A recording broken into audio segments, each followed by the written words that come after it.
Issues हैं।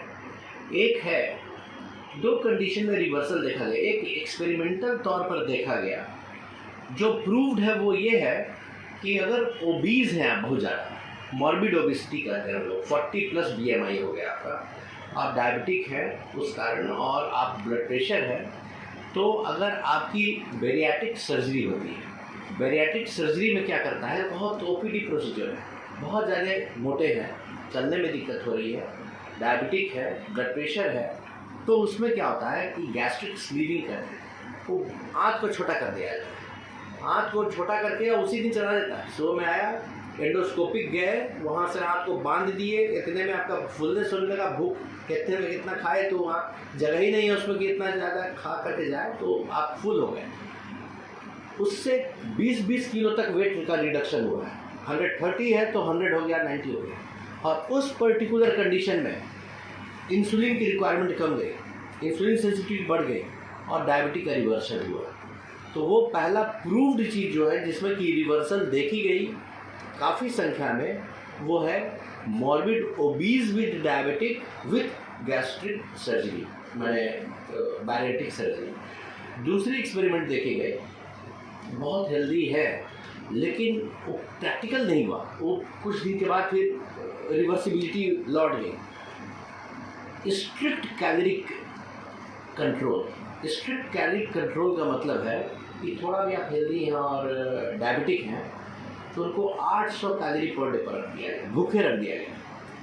3 महीने के बाद देखा गया कि आप जब भूखे रख, आप 2100-2200 कैलोरी लोग लेते हैं सामान्यतः, अगर मेहनत करें तो आप ज़्यादा, 800 कैलोरी पर रख करके रखा गया, वेट लॉस देखा गया। और उस समय जो लोग ओरल हाइपरग्लाइसेमिक एजेंट पर थे उनका टैपर होता गया और कम गया, रिक्वायरमेंट बहुत कम गई और हट गए, ऑफ मेडिसिन हो गए। लेकिन ये बहुत लंबा नहीं चला, फिर देखा गया जिसे ये हट गया है, लेकिन फिर से जब उनका डाइट आना शुरू हुआ, कुछ उतना रिस्ट्रिक्शन नहीं रहा तो फिर बढ़ गया।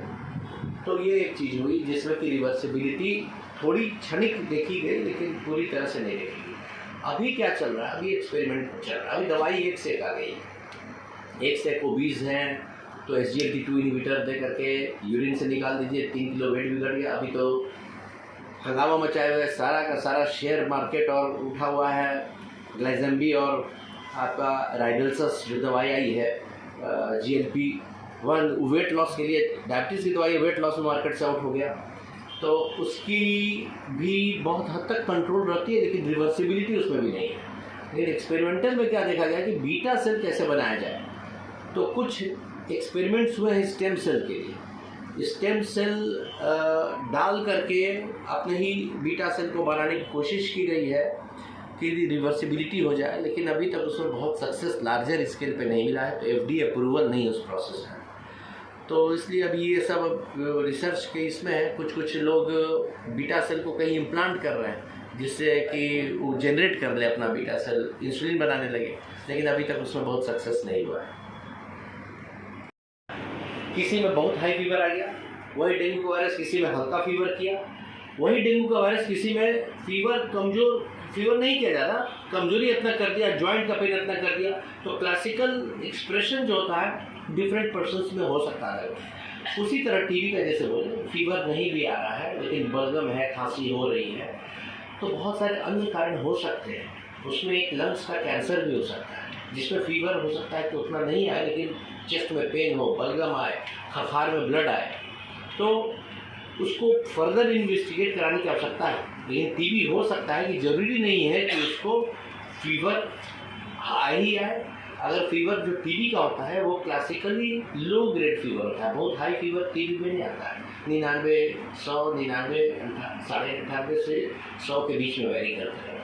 लो ग्रेड फीवर क्लासिकल होता है टीबी का। लेकिन टीबी के साथ साथ किसी को मान लीजिए बैक्टीरियल इन्फेक्शन भी लंग्स का हो गया या कहीं और का हो गया, टाइफाइड हो गया टीबी के साथ, ऐसा जरूरी कि टीबी है तो दूसरा इन्फेक्शन नहीं होगा, तो बहुत हाई फीवर भी जाएगा। तो टीबी का क्लासिकल लो ग्रेड का फीवर उस कंडीशन में हाई ग्रेड में बदल जाएगा क्योंकि उसको दूसरा एडेड इन्फेक्शन भी है। उसी तरह किसी में टीबी, बलगम में टीबी भरा हुआ हो सकता है कि उसका फीवर उतना हाई नहीं हो, नहीं भी फीवर है। किसी जगह क्या होता है कि बलगम में नहीं आ रहा है, तो कहीं से वहाँ पर खखार में जहाँ पर पैचेस है ना, वो नहीं निकला अपना कंसंट्रेशन में, जो कि वो पकड़े या फिर स्लाइड पे देखे और टीवी भरा हुआ है। तो ज़रूरी नहीं है कि अगर नहीं आया तो नहीं है, आ गया तो है ही है, और फीवर नहीं आया तो नहीं है। वो और सब चीज़ें उसके साथ क्या कोलैबोरेट करिए, उस पर फिर निष्कर्ष निकाला जा सकता है। चारों मिला करके हम क्या किए, 2400-2500 कैलोरी इनटेक कर लिए। एक दिन में हम 400-500 कैलोरी एक्स्ट्रा लिए। अगर हम सेम चीज़ें 1 महीने तक करें मल्टीप्लाई 30, और अगर हम सेम चीज़ 1 साल तक करें मल्टीप्लाई 365, तो एक बल्क अमाउंट में कैलोरी जाके स्टोर हुआ कहाँ, तो हमारे इंटरनल ऑर्गन पे, किडनी पे, पेनक्रियाज पे, गॉल ब्लैडर पे, हार्ट पे और सारे ऑर्गन पे। अब हर एक ऑर्गन पे जब वो चर्बी या फैट जा करके जमा होता है तो उस ऑर्गन पे एक स्ट्रेस आता है। उस ऑर्गन को जो एक्चुअली फंक्शन करना चाहिए वो माल फंक्शन करना शुरू कर देता है। उस समय में हमारा जो भी ऑर्गन है उसका इंटरनल जो भी फंक्शन है, जो भी मेटाबॉलिज्म है, वो कहीं ना कहीं हैम्पर होता है और हमको उस ऑर्गन से पर्टिकुलरली रिलेटेड बीमारियों की सिम्टम्स दिखाई देती है जब भी हम वो टेस्ट करवाते हैं या डॉक्टर के पास आते हैं। तो कहीं ना कहीं ये सारी चीज़ें हमारे फिजिकल एक्टिविटी से जुड़ी हुई है। इसलिए आज हम लोग फास्टा फाउंडेशन के साथ हैं और हम लोग कोशिश करते हैं कि सिर्फ ऑफिस वाले लोग नहीं, हम लोग गाँव में जा कर के लोगों को सेम चीज़ें अवेयर करते हैं कि भाई आपको फिजिकल एक्टिविटी एनी हाउ करनी है, चाहे आप जैसे करें। सेकंड चीज़ आता है कि हम लोग एक्चुअली में इंटेक कितना करें। तो ब्रेकफास्ट, लंच, इवनिंग स्नैक्स और डिनर, इन चारों टाइम पे आप एक सेट करें कि हमको जितना एपेटाइट फील होगा, भूख जितना हमको लग रहा है उतना ही करेंगे। सपोज अगर हमको एक रोटी खाने के बाद लग रहा है कि चलो ठीक है एक रोटी में चल जाना है, तो हम कोशिश करेंगे एक रोटी करके फिर हम छोड़ दें। हम उसको एक्स्ट्रा अगर अच्छा कुछ सामने आ रहा है तो अच्छा होने के कारण से हम उसको 2 या 3 कर दे रहे हैं, तो वो चीज़ें नहीं होनी चाहिए। ये चीज़ें जिस दिन आपके माइंड में आ गया कि नहीं हमको जितना लग रहा है उतना ही खाएंगे, उससे ज़्यादा नहीं खाएंगे, तो बहुत हद तक भले lean and thin is good, but अगर ओबेस हुए या जो सर बताए सेंट्रल ओबेसिटी वाली चीज़ें और मल्टी ड्रग रेसिस्टेंस वाली चीज़ें आजकल और ये सबका कारण सब यही है। तो ये वाली चीज़ें हमको अपने हैबिट से हटाना पड़ेगा कि भाई हमको इतना ही भूख है, बस इतना ही खाना है। तीसरा एक सबसे बेटर चीज़ है कि हम लोग क्या करते हैं, दाल और सब्जी वाली चीज़ें जो है उसको कम से कम करते हैं, या जो कुकिंग वाली चीज़ें होती हैं हम लोग उसको ज़्यादा प्रेफर करते हैं, रॉ मटेरियल को हम लोग कम प्रेफर करते हैं। तो रॉ मटेरियल में जो भी फ्रूट्स है या ड्राई फ्रूट्स है या सैलेड वाली पोर्शन है उसको हम लोग जितना ज़्यादा से ज़्यादा इंटेक कर सके वो उतना ज़्यादा बेटर होगा।